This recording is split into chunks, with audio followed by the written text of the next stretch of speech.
आइए जानते हैं आज के कुछ प्रमुख अंतर्राष्ट्रीय खबरों को, लेकिन उससे पहले एक नजर आज के हेडलाइंस पर। असदुद्दीन ओवैसी का पाकिस्तान को करारा जवाब, कहा यह हमारे देश का मामला, अपनी टांग मत अड़ाओ। सीबीएसई कक्षा 10वीं 12वीं के दूसरे टर्म की परीक्षा डेट घोषित, जल्द जारी होगा exam time table. Aditya Thackeray बोले, स्कूल कॉलेज शिक्षा का केंद्र, इसमें धार्मिक चीजों को नहीं लाना चाहिए। पंजाब की घटना पर बोले पीएम मोदी, मैंने इस विषय पर मौन रखा हुआ है। सरकार ने ड्रोन के आयात पर लगाया प्रतिबंध, इन खास मामलों में ही दी गई छूट। इन देशों में हिजाब पहनने पर है बैन, लिस्ट में मुस्लिम मुल्क भी शामिल। 4 मोर्चे से घिर जाएगा यूक्रेन, बेहद नजदीक पहुंचे रूसी युद्धपोत। बिहार के कोर्ट में शाहरुख खान के खिलाफ मुकदमा, लता मंगेशकर के श्रद्धांजलि सभा में फूंक मारने से जुड़ा है मामला। अमृता सिंह के बर्थडे पर सारा ने खोला अनदेखे फोटोज का पिटारा, लग रही है मम्मी की कॉपी। और रोहित शर्मा ने बताया ऋषभ पंत से क्यों कराई पारी की शुरुआत।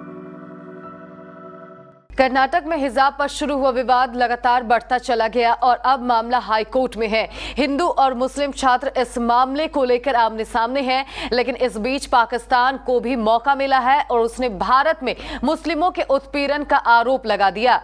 अब एआईएमआईएम चीफ असदुद्दीन ओवैसी ने पाकिस्तान को करारा जवाब दिया है। ओवैसी ने पाकिस्तान को नसीहत देते हुए कहा कि वो भारत के किसी भी मसले में टांग अड़ाने की कोशिश ना करें। उन्होंने कहा कि मलाला पर हमला पाकिस्तान में हुआ, पाकिस्तान के संविधान के लिहाज से कोई गैर मुस्लिम वहां प्रधानमंत्री नहीं बन सकता।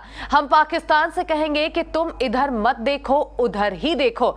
तुम्हारे पास क्या क्या झगड़े हैं तुम उसे देखो। ये देश मेरा है, तुम्हारा नहीं। हमारा घर का मामला है, आप इसमें अपनी टांग और अपनी नाक मत अड़ाओ, जख्मी हो जाएंगे तुम्हारे टांग और नाक। केंद्रीय माध्यमिक शिक्षा बोर्ड ने कक्षा 10-12 के दूसरे टर्म की परीक्षा डेट घोषित कर दी है। सीबीएसई की ओर से बुधवार को जारी नोटिस में कहा गया कि टर्म 2 की परीक्षाएं 26 अप्रैल 2022 से शुरू होगी। सीबीएसई के परीक्षा नियंत्रण ने बताया कि टर्म 2 एग्जाम का टाइम टेबल भी जल्द ही जारी कर दिया जाएगा। सीबीएसई ने बताया कि टर्म 2 सैद्धांतिक परीक्षाएं 26 अप्रैल से शुरू हो जाएगी। ये परीक्षाएं बोर्ड की वेबसाइट cbse.nic.in पर दिए गए सैंपल पेपर के अनुसार ही होगी। टर्म 2 का पेपर पैटर्न सैंपल पेपर्स के अनुसार ही होगा। परीक्षा कोविड-19 निर्देशों का पालन करते हुए ऑफलाइन आयोजित कराई जाएगी। कर्नाटक में हिजाब को लेकर जारी विवाद पर महाराष्ट्र सरकार में भी आदित्य ठाकरे ने अपनी प्रतिक्रिया दी है। आदित्य ठाकरे ने कहा, स्कूल कॉलेज शिक्षा का केंद्र है, इसमें सिर्फ शिक्षा दी जानी चाहिए, यहाँ धार्मिक या अन्य तरह की चीजें नहीं लानी चाहिए। आदित्य ठाकरे ने कहा, स्कूलों में जहाँ जहाँ यूनिफॉर्म है वहाँ यूनिफॉर्म के अलावा किसी और चीज को जगह नहीं देनी चाहिए। स्कूल कॉलेज शिक्षा का केंद्र है, वहाँ सिर्फ शिक्षा ही दी जानी चाहिए। स्कूल कॉलेज में राजनीतिक, धार्मिक या इस पर किसी चीज को नहीं लाना चाहिए। उन्होंने कहा, शिवसेना की भूमिका स्कूलों में बस उत्तम शिक्षा की व्यवस्था कराना है। इसी बीच एबीवीपी ने साफ किया है कि उन्होंने अनिवार्य ड्रेस कोड वाले स्कूलों या जूनियर कॉलेजों में छात्रों के हिजाब, बुर्का या भगवा शॉल पहनने के मुद्दे पर कोई अभियान नहीं चलाया है।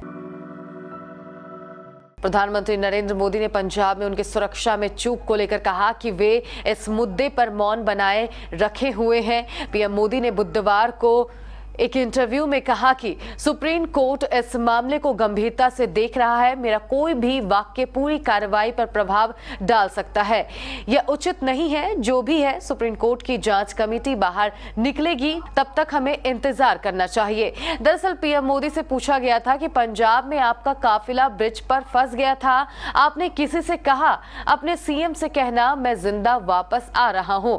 पीएम मोदी ने पंजाब से जुड़ा पुराना किस्सा सुनाया। इस पर पीएम मोदी ने कहा, पूरे उत्तर भारत में मेरा नाता है, मैं पंजाब में बहुत रहा हूं, पंजाब से मेरा पुराना नाता रहा है, मैं पार्टी का काम वहां करता था, मैंने पंजाब के लोगों की वीरता को देखा है, मैंने पंजाब के लोगों के दिल को देखा है, मैं पार्टी का काम करता था, उस समय आतंकवाद से हालात खराब थे। शाम के बाद कोई निकल नहीं पाता था। मैं मेगा या तरंगा में था। मुझे अगले स्टेशन पर जाना था। मुझे देर हो गई। मैं और मेरा ड्राइवर 2 लोग थे। मेरी गाड़ी खराब हो गई थी। धक्के लगाए, नहीं चली। खेत में 2-3 लोग थे। सरकार ने बुधवार को देश में ड्रोन के घरेलू निर्माण को बढ़ावा देने से प्रयासों के तहत कुछ अपवादों के साथ विदेशी ड्रोन के आयात पर प्रतिबंध लगा दिया है। अनुसंधान व विकास, रक्षा और सुरक्षा उद्देश्यों के लिए ड्रोन के आयात को प्रतिबंध से छूट दी गई है, लेकिन ऐसे आयात के लिए उचित मंजूरी की आवश्यकता होगी। नागरिक उड्डयन मंत्रालय ने बुधवार को एक विज्ञप्ति में कहा कि ड्रोन घटकों के आयात के लिए किसी अनुमोदन की आवश्यकता नहीं होगी। वाणिज्य और उद्योग मंत्रालय के तरह विदेश व्यापार महानिदेशालय ने विदेशी ड्रोन के आयात पर प्रतिबंध लगाने की अधिसूचना जारी की है। कर्नाटक में जारी हिजाब विवाद की आग ने अब पूरे देश में बहस का दौर शुरू कर दिया है। दुनिया में भी कई जगह पर अभी इसी बात पर बहस छिड़ गई है कि क्या कर्नाटक की छात्राओं की मांग जायज है या फिर सरकार का रुख सही है। अब इस बहस के बीच ये जानने का प्रयास करते हैं कि हिजाब को लेकर दूसरे देशों में क्या नियम है। फ्रांस यूरोप महाद्वीप का ऐसा पहला देश है जहां पर सबसे पहले 2004 में स्कूलों में हिजाब पर प्रतिबंध लगाया गया था। इसके बाद फ्रांस सरकार ने 2011 में सार्वजनिक स्थानों पर भी चेहरा ढकने पर प्रतिबंध लगा दिया। आश्चर्य तो आपको ये जानकर होगा कि फ्रांस में हिजाब पहनने या पूरा चेहरा ढकने पर करीब 13,000 रुपए के जुर्माने का प्रावधान है। अगर कोई व्यक्ति किसी महिला को हिजाब पहनने या चेहरा ढकने के लिए बाध्य करता है तो उस पर 26 लाख रुपए के जुर्माने का प्रावधान है। यूक्रेन को 3 मोर्चों से घेरने के बाद रूसी युद्धपोत अब काला सागर में पहुंच रहे हैं। कुछ ही घंटों में रूस के 6 युद्धपोत यूक्रेन की जल सीमा के नजदीक होंगे। 3 अन्य भी उसी रास्ते पर हैं। इसके बाद यूक्रेन रूसी सेना से पूरी तरह घिर जाएगा। ये युद्धपोत काला सागर में युद्ध अभ्यास करेंगे। वहां अभ्यास कितने दिनों तक चलेगा यह स्पष्ट नहीं किया गया है। रूसी हमला होने की स्थिति में सीमित सैन्य शक्ति वाला यूक्रेन कितनी देर तक रूस की ताकत के आगे टिक पाएगा, इसे लेकर अनुमान लगाने शुरू हो गए हैं। विवाद शुरू होने के शुरुआती दिनों में ही रूस के राष्ट्रपति व्लादिमीर पुतिन अमेरिका समेत पश्चिमी देशों को आगाह कर चुके हैं कि हथियारों के लिहाज से रूस दुनिया की सबसे बड़ी ताकत है। बिहार के हाजीपुर कोर्ट में बॉलीवुड स्टार शाहरुख खान के खिलाफ मुकदमा दर्ज कराया गया है। शाहरुख खान पर सनातन धर्म का अपमान करने का आरोप है। दरअसल स्वर कोकिला लता मंगेशकर के श्रद्धांजलि सभा में अभिनेता ने इस्लाम धर्म के अनुसार दुआ पढ़कर फूंक मारी थी, लेकिन उनकी फूंक मारने को लोगों ने थूक फेंकना समझकर निशाना साधना शुरू कर दिया है। इसी क्रम में बजरंग दल के नेता ने कोर्ट में उनके खिलाफ परिवाद दायर किया है। मंगलवार को उन्होंने शाहरुख खान के खिलाफ ई फाइलिंग के तहत मुकदमा दर्ज किया है। शाहरुख खान पर मुकदमा दर्ज कराने वाले बजरंग दल के जिला अध्यक्ष आर्यन सिंह ने बताया कि फूंकने और थूकने की कोई परंपरा नहीं होती है। किसी के श्रद्धांजलि सभा में जाकर ऐसी घिनौनी हरकत करने वाले के ऊपर कार्रवाई होनी चाहिए। उन्हें न्यायालय में बुधवार को पूछना चाहिए कि ऐसी हरकत उन्होंने क्यों की, जिससे हिंदू परंपरा पर ठेस पहुंची है। मुझे न्यायालय पर भरोसा है कि मुझे न्याय मिलेगा। सारा अली खान की मां अमृता सिंह का कल 9 फरवरी को जन्मदिन था। इस मौके पर उन्होंने अपनी मम्मी की कुछ ऐसी तस्वीरें शेयर की जिसमें दोनों मिरर इमेज लग रही हैं। सारा अली खान लुक से यंग अमृता सिंह से काफी मिलते हैं, वहीं उनके भाई इब्राहिम के यंग सैफ से। इन फोटोज को देखने पर आपकी आंखें धोखा खा सकती है। सैफ अली खान की बेटी सारा ने अपनी मां अमृता सिंह के बर्थडे पर बेहद प्यारा पोस्ट किया है। सारा ने 7 फोटोज दिखाई है जिसमें वह हूबहू अपनी मां जैसी दिख रही है।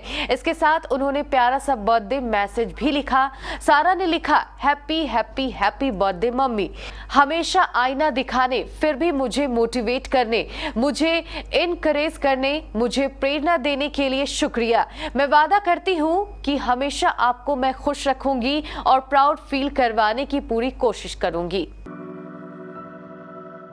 भारत ने वेस्टइंडीज के खिलाफ लगातार 11वीं द्विपक्षीय एक दिवसीय अंतर्राष्ट्रीय सीरीज जीती। अहमदाबाद में खेली जा रही 3 मैचों की सीरीज के दूसरे मैच में उसने 44 रन से जीत हासिल की। कप्तान रोहित शर्मा इस जीत से बहुत खुश नजर आए। भारत ने इस मैच में ऋषभ पंत को बतौर सलामी बल्लेबाज आजमाया। केएल राहुल हालांकि इस मैच में लौट आए थे, लेकिन टीम प्रबंधन ने बाएं हाथ के विकेट कीपर बल्लेबाज के साथ पारी की शुरुआत करने का फैसला किया। हालांकि पंत इस मौके को ज्यादा भुना नहीं पाए और 34 गेंद पर 18 रन बनाकर एक खराब शॉट खेलकर आउट हो गए। पंत जब ओपनिंग करने उतरे तो इस पर हैरानी भी जताई। यह भी सवाल उठा कि क्या यह टीम की स्थायी रणनीति है।